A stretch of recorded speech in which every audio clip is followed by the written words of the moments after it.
Hello and welcome to yet another episode of Bookship और मैं हूँ आपकी होस्ट शिप्रा।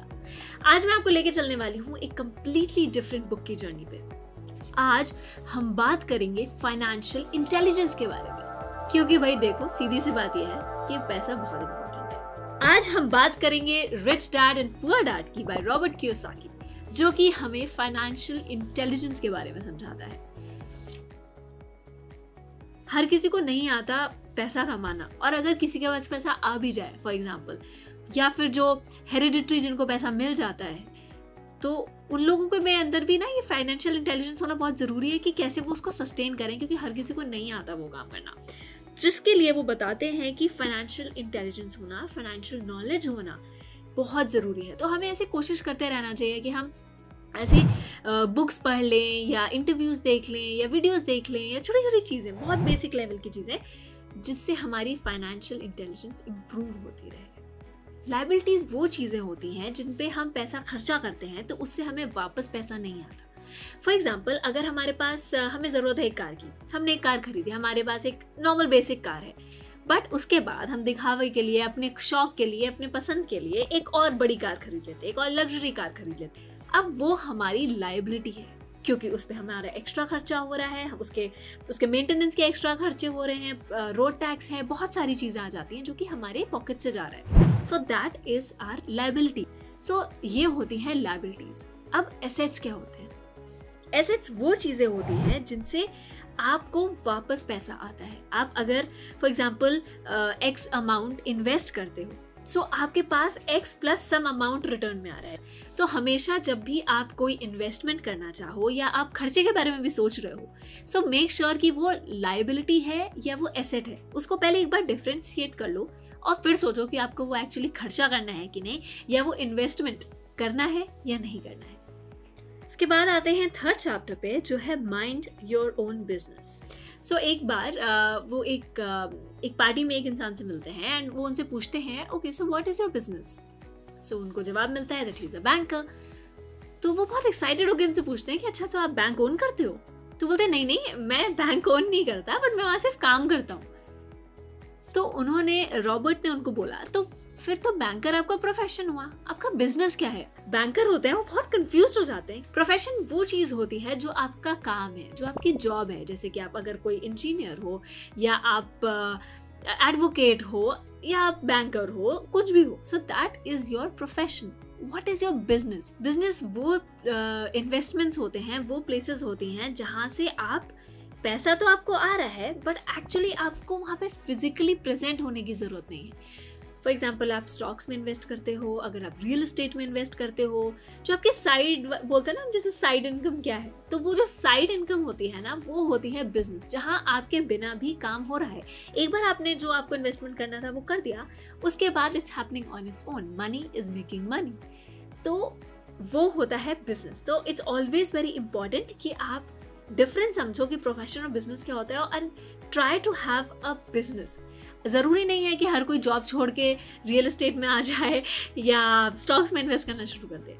नहीं, the writer is not asking you to do that, but वो ये ज़रूर बोल रहे हैं कि आप बिजनेस ज़रूर रखो।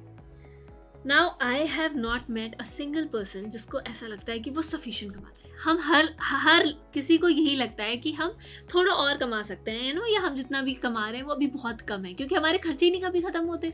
हमेशा बिल्स हमेशा ज़्यादा हो जाते हैं हमारी सैलरी से या हमारी इनकम से।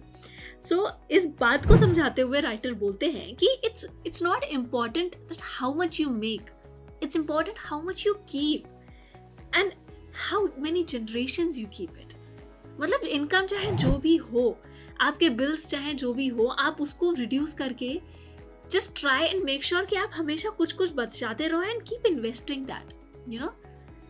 और इस बात पे मुझे एक बहुत फेमस शायर का एक शेर याद आ रहा है, हर किसी का खुशी से फासला बस एक कदम है, हर किसी का खुशी से फासला बस एक कदम है, हर किसी के घर में बस एक कमरा कम है। Great opportunities are not seen with your eyes, they are seen with your mind. And this is so true. आज के टाइम पे अगर मैं देखूं, जो प्रोफेशन चल रहा है विच इज बीइंग यूट्यूबर या इन्फ्लुएंसर होना, ये 10 साल पहले कोई सोच भी नहीं सकता था कि ये एक्चुअली प्रोफेशंस हो सकते हैं. So the time is changing really fast. तो आप लोग अगर स्कूल में हो या कॉलेज में हो और आप अगले आने वाले 5-6 साल में कुछ डिसाइड करने वाले हो, all I would say and all the writer is trying to say here is कि आपको अगर कोई आइडिया क्रिएटिव लगता है जिसमें शायद लोग विश्वास नहीं कर रहे या आपके आसपास आपको उसके लिए वो ऑप्शंस भी नहीं मिल रहे that you think it is achievable, but अगर आपको उस पर विश्वास है and if you think it is a great idea, go for it because you never know. Just think with your mind, don't see what is happening all around. बाहर मत देखो क्या चल रहा है, अपने दिमाग की सोचो और वो करो. एंड यू नेवर नो आने वाले 5 साल में और क्या नए प्रोफेशंस आ सकते हैं. सो यहाँ पे राइटर एक बहुत ही इंटरेस्टिंग बात मेंशन करते हैं जिससे मैं बहुत ज़्यादा कनेक्ट कर रही हूँ. यहाँ पे उन्होंने लिखा कि जो मिडिल क्लास फैमिलीज होती हैं उसमें हमेशा हमें बताया जाता है कि एजुकेशन करो, एजुकेशन इज़ वेरी इंपॉर्टेंट. उसके बाद आप एक सेफ जॉब लो, be it anywhere you want, mostly government job, and then आप अपना घर लो, अपनी गाड़ी लो एंड आपकी लाइफ सेट है. But eventually even after that हमारी लाइफ उतनी सेट नहीं होती है क्योंकि हमारे खर्चे हमेशा बढ़ते रहते हैं and then we always feel कि हमारे पास इनफ मनी नहीं है. We never feel ourselves to be in the rich category. सो इस बारे में यहाँ पे राइटर ने लिखा है, इसको राइटर ने टर्म दिया है रैट रेस. अब उन्होंने बोला है कि जो मिडिल क्लास के फैमिलीज होती हैं वो ज़्यादातर रैट रेस में फंसी रह जाती हैं, इसी लूप होल में फंसी रह जाती हैं. फिर खर्चे बढ़ जाते हैं तो वो और ज़्यादा काम करने लग जाते हैं, सैलरी के वेट करते रहते हैं कि सैलरी में इंक्रीमेंट आएगा, तो जॉब चेंज नहीं करते हैं. मतलब बेसिकली उसी सब में फंसे रह जाते हैं. उनको लगता है कि घर एक इन्वेस्टमेंट है तो वो घर में इन्वेस्ट करते हैं, तो वो एसेट्स में इन्वेस्ट नहीं करते एंड इवेंचुअली वो हमेशा रैट रेस में फंसे रह जाते हैं और बाहर ही नहीं निकल पाते. इस चीज़ के लिए रॉबर्ट ने एक बहुत अच्छी बात बोली है. उन्होंने बोला है कि ऑलवेज टेक रिस्क. आपको अगर लगता है, पहले तो आप ये समझो कि आप रैट रेस में फंसे हुए हो and you have that intention to come out. फिर उसके बाद आप इन्वेस्टमेंट करो and like he focuses on this always कि एसेट्स में आप इन्वेस्ट करो और समझो क्या होते हैं एसेट्स. और वो आपको तभी समझ में आएगा जब आपको फाइनेंशियल एजुकेशन होगी. साथ ही उन्होंने ये भी बोला है कि sales is equals to income. अब इसका मतलब क्या हुआ?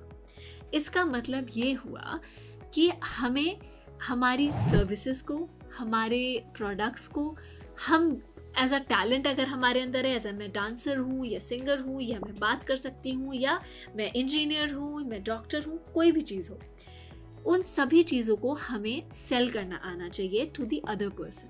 Only then it will lead to being rich and to being successful. अब आप ये बोलोगे कि ये सेल करने का मतलब क्या हुआ, कुछ समझ नहीं आया. इसका मतलब ये हुआ कि जैसे आप इंटरव्यू में जाते हो तो एग्जैक्टली आप क्या कर रहे हो? आप यही तो कर रहे हो ना, जो आपका इंटरव्यू ले रहा है, जो स्ट्रेंजर इंटरव्यू ले रहा है, आप उसको ये बताने की कोशिश कर रहे हो आपने अच्छे से प्रिपरेशन करी है, आपको सारी इन्फॉर्मेशन है और आप उनकी कंपनी के लिए सही हो. So what you're trying to do? You're trying to sell your services to that person, right? जैसे वो आपको हायर करें, सैलरी करें, दें और आप उनके लिए काम करो. So this is what he is trying to tell us कि हम सबको थोड़ी बहुत सेल्स की नॉलेज होनी चाहिए. अब सेल्स की नॉलेज सुन के सबको लगता है कि यार सेल्स पर्सन थोड़ी ना बनना है, हम तो जो भी प्रोफेशन में है. So यही एक मिथ को यहाँ पे उन्होंने सॉल्व करने की कोशिश करी है और बोला है कि सेल्स की इन्फॉर्मेशन हर किसी को थोड़ी बहुत होनी चाहिए जिससे हम अपनी बात को सामने वाले को अच्छे से समझा सकें और कन्विंस कर सकें कि उनको उस चीज़ की ज़रूरत है. वही बात रॉबर्ट समझाने की कोशिश कर रहे हैं कि लोग ऑफेंड ज़रूर हो जाते हैं बट वो समझते नहीं हैं इस बात को कि it's very important to know that you can sell your services and your talents. So just like this वो अपना रियल एस्टेट में इन्वेस्टमेंट करते रहते हैं and he continues to grow because he has a passion for it और उनके पास knowledge. So I would recommend this book to even a 9-year-old child जिसको अभी पॉकेट मनी मिलना शुरू हुई है और आपको धीरे धीरे उसको सही तरीके से अपने पास रखना सीखना है. I also who doesn't understand the difference between assets and liabilities. So इसी तरह की बुक मैं आपको रिकमेंड करती हूँ. आप पढ़ सकते हैं Start with Why by Simon Sinek या फिर Think and Grow Rich by Napoleon Hill and the links are in the description below. If you like this video, please give us a thumbs up और हमारे video को please share करो, क्योंकि share करने से knowledge और ज्यादा बढ़ती है। अपने फ्रेंड्स को, फैमिली को, व्हाट्सएप पे, फेसबुक पे, इंस्टाग्राम पे, रील्स पे, कहीं पे भी, जहां पे भी मन करे, बस शेयर करते रहो। और हमारे चैनल को जरूर से सब्सक्राइब करना। अगर आपने अभी तक नहीं करा है तो अभी जाके, तुरंत जाके सब्सक्राइब करो, because that is how you are going to support our channel. And make sure that you press the bell icon, क्योंकि तभी आपको पता चलेगा जब भी हमारी नई वीडियो आने वाली है। And enjoy till then, please keep reading, keep safe और ऐश करते रहो। I will see you in the next episode. This is Bookship और मैं हूँ शिव। Bye bye.